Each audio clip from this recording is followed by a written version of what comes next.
Hi guys, I am here with a true story from our book we've been reading, Jesus Talked to Me Today. True Stories of Childhood Encounters with Angels, Miracles, and God by James Stuart Bell. He's the one that put up the book all together. And this one is by Joanne Claypool, and it is called Mattie's Angel.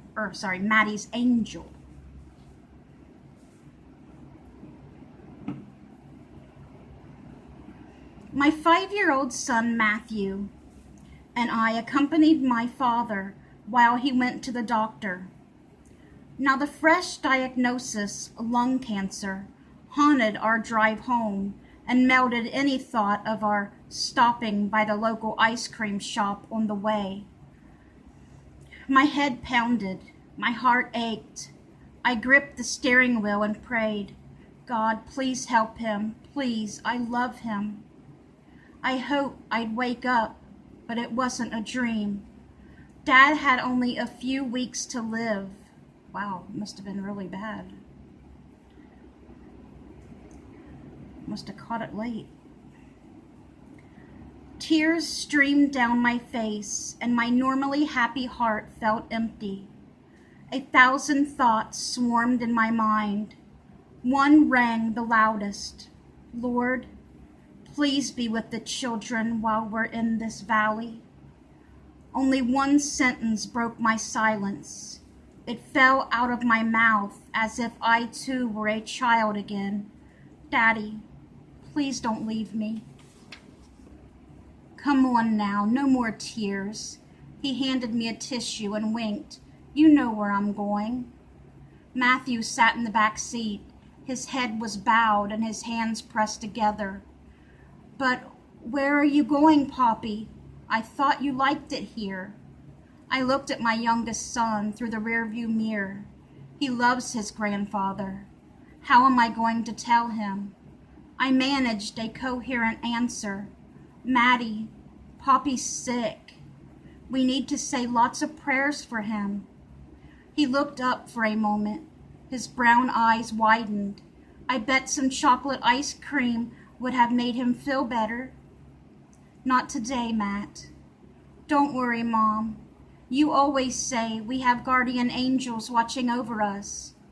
Dad says we have a hedge of them around our house every night.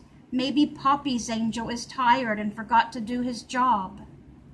I kept one hand on the steering wheel and reached the other out for my father. The unwavering strength of his voice soothed my weary heart. No, Matthew, he didn't forget. God's angels are his helpers. They are always watching over us in accordance with his plan for our lives, even when it looks like they forgot to do their job. Matt sighed. I don't get it, but I'm sure God hears Mom singing songs to him all the time. He won't forget us. We moved my father into our home later that day.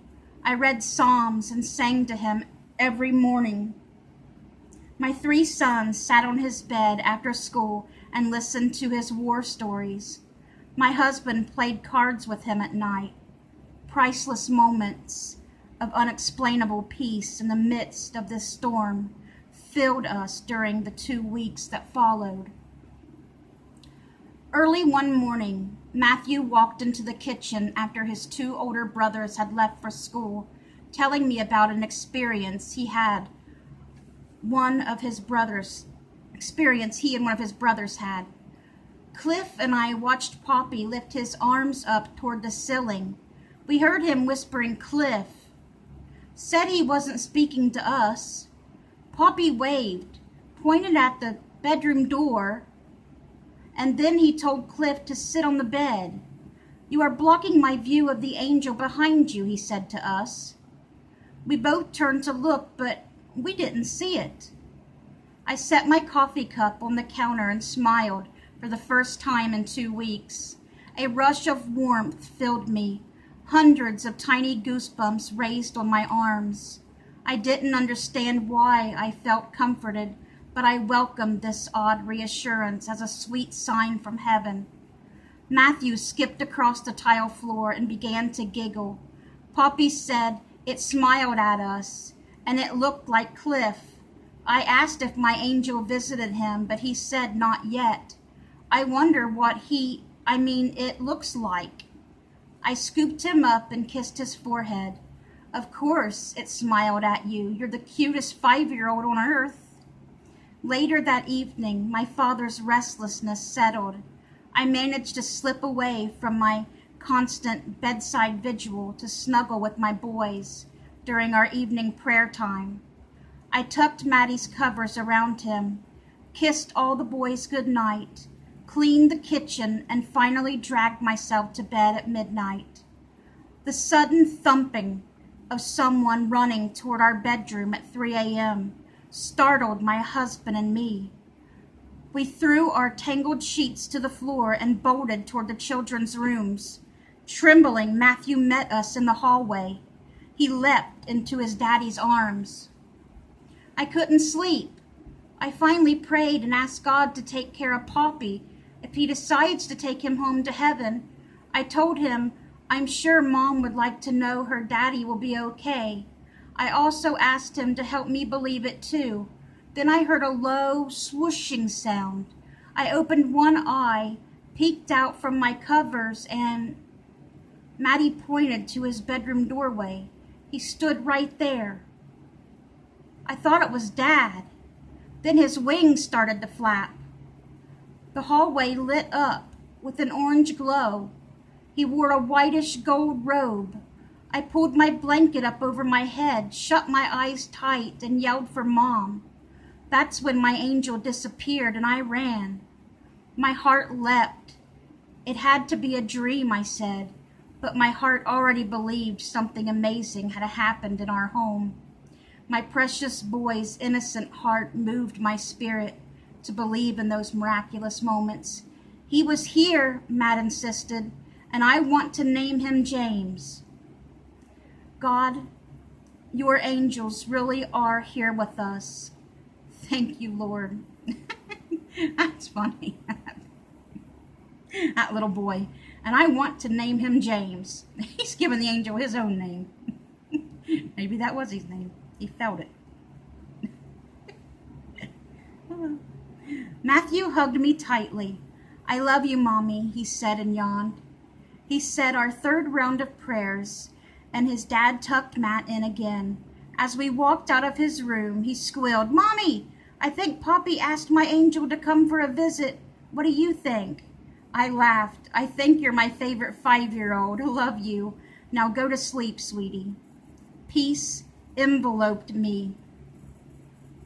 The rest of the night and all the next day, the following evening, I held my father's hand when he passed away.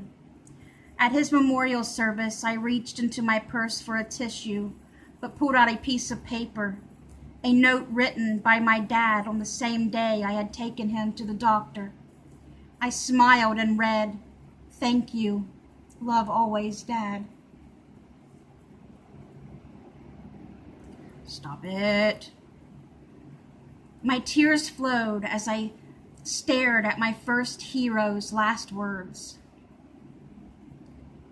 Now 18 years later, my 3 sons, and especially 23-year-old Matthew, still remember him fondly, and Mattie's story about his angel James remains the same to this day. Matt recently said, I remember saying the angel looked like Dad. The funny thing is now that I am an adult, I think he looked like me.